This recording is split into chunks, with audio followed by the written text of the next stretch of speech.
So, hello everyone and welcome back to our new video. Glasses can completely transform your look.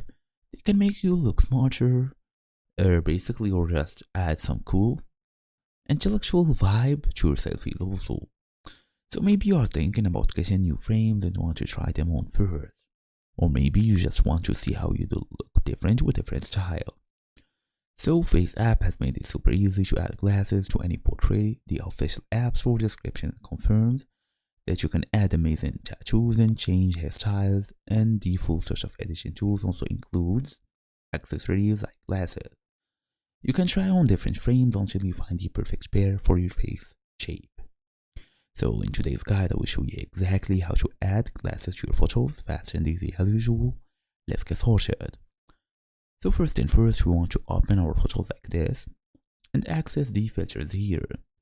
So just go ahead and launch FaceApp, select the selfie or portrait you want to edit, make sure your face is clearly visible and well lit. Look at the bottom toolbar like this and swipe through the filter categories until you find this one, accessories or glasses.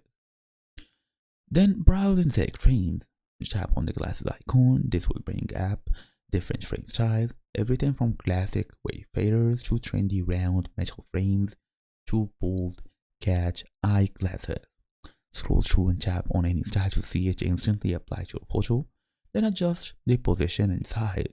If the glasses don't sit perfectly on your face, look for adjustment handles. You can usually pinch to resize the frames and drag them to reposition them so they align with your eyes. So that's your idea. Thank you all for watching. I'll see you in the next video.